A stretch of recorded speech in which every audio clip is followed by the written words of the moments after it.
Alright, welcome to the second part of the lecture. And as I told you before, that in this lecture we are going to start social networking. Social networking is an important topic. Every student must get all the points and quite listen to my words and listen to this lecture very carefully. And these might be the topics you have been through the social networks, but you have never been understood that much as I am going to discuss it right now. So social networks, online services that help people and organizations from connections and share information, have become a major force in both internal and external business communication in recent years. So, in addition to Facebook, a variety of public and private social networks are used by business and professionals. So these can be grouped into three categories: public general purpose networks, just as Facebook and Google; public specialized networks, just as LinkedIn; and private networks. We will discuss it quite thoroughly. Just as public general purpose, Facebook and Google. So Facebook is the largest such network, although Google Plus is gaining membership rapidly and is attracting many companies and brands. Additionally, regionally focused networks have significant users bases in some countries, such as China, Iran, and Kaizen. If you look at the public specialized networks, so here is Facebook and Google Plus serve a wide variety of personal and professional needs. Mm, Other networks focus on a particular function or a particular audience. So the most widely known of these is LinkedIn, and its emphasis on career and sales related networking especially. Other networks address the need of entrepreneurs, small business owners, specific professions, product enthusiasts, and other narrower audiences. So these are actually all about LinkedIn. And if you look at the private network, so in the private networks, as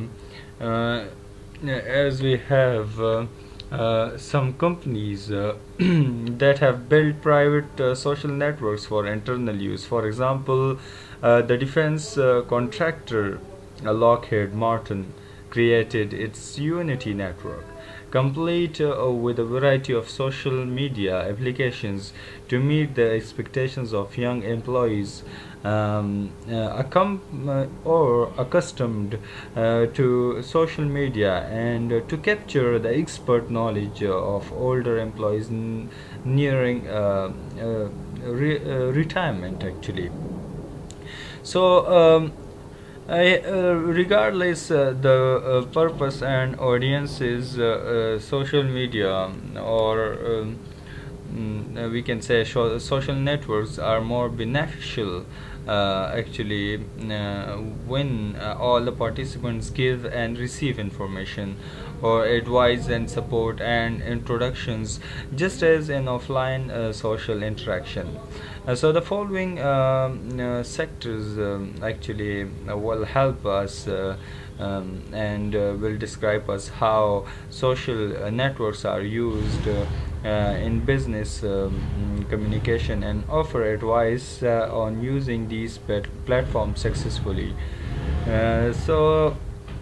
Business communication uses actually in a social networking, and that could be if we look at some thoroughly. Strategies for business communication on social media. Social networks offer a lot of business communication potential, but with those opportunities comes a certain degree of complexity. Moreover, the norms and practices of business social networking continue to evolve. So, follow the guidelines to make the most of social networking for both personal branding and company communication. So here are some of the points we will deal with it. Look at the first point: choose the best composition mood for each message, purpose, and network. It means that as you visit various social networks, take some time to observe the variety of message types you see in different parts of each website. For example, the import or the informal status update mood works well for Facebook wall posts, but would be less effective for company overviews and mission statement. If you look at the next point, that is offer valuable content to members of your online communities. It means that people don't join social network to be sale targets, of course. So they join looking for connecting and information, especially those connection and information. The content marketing actually is a practical or a practice for providing free information, and that is valuable to community members, but that also helps a company build closer ties with the current and potential customers. If you look at the next point, that is join existing conversation. In this point, search for online conversation that are already taking place, answer questions, solve problems, and respond to rumors and misinformation. Facilitate community building. It means that make it easy for customers and other audiences to connect with the company and with each other. For example, you can use the group feature on Facebook, LinkedIn, and other social networks to create and foster the special interest groups within your networks. Groups are a great way to connect people who are interested in specific topics, such as owners of a particular product. Maintaining a consistent personality. It is quite important point. Like each social network is a unique environment to the particular norms of communication. For example, as a strictly business-oriented network, LinkedIn has a more formal web than Facebook and Google Plus, which cater both customers and businesses. However, while adapting to the expectations of each network, be sure to maintain a consistent personality across all the networks in which you work or in which you are active. The computer gained HP, just like, okay, for instance, uses the same formats and the same formal soundings company overview on LinkedIn and Facebook, while posting wall updates on Facebook that are chattiers and more in keeping with the tone expected by Facebook visitors. Instant messaging different from text message. IM, it means IM. The difference between text messaging and IM, it means instant messaging. So we will discuss it in the next slide. Let's come to the next slide. Differences between IM and text messaging. Alright, text message is a failure that was developed by or for cellular phones as an electronic devices, and just as phones we can say an alternative for calling. So with text message you can leave short messages even if a person does not answer his phone, but instant messages, which is called IM in short, on the other hand, was developed and is still predominantly used in personal computers. These IMs utilize the internet for passing its message. You got the point, the difference.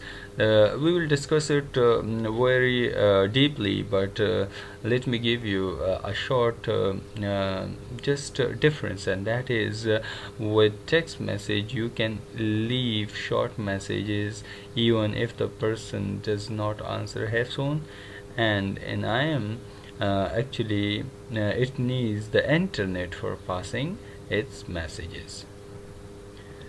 Okay, instant messaging. Instant messaging is a type of online chat that offers real-time text transmission over internet actually. And it is used extensively for internal and external communication. So IM is actually available in both standalone systems and as a function enabled in online meeting systems, collaboration systems, social networks, and other platforms. For conversational exchanges, it's harder to top the advantages of IM, and the technology is replacing both email and voicemails in many situations. uh, we have some of the business grade IM systems uh, that offers actually some techniques and capacities and capabilities, including basic chats and presence awareness, in order to see which people are at their desk and available to IM. So, while understanding the benefits and the risk of IM, we will discuss it quite thoroughly.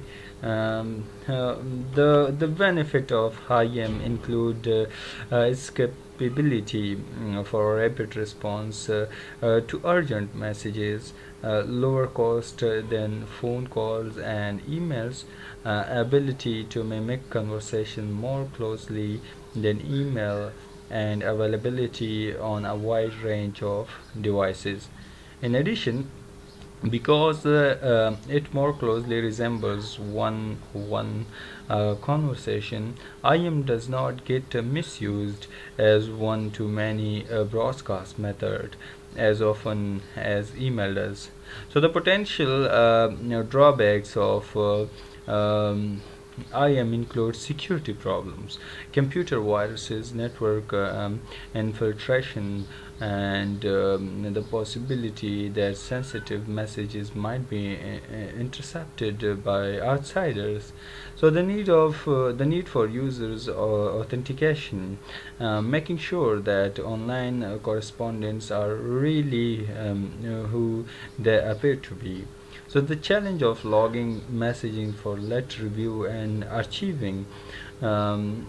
Fortunately, with the growth of enterprise instant messaging, just like enterprise instant messages or IM systems designs for large-scale corporate use, and many of these problems are being overcome.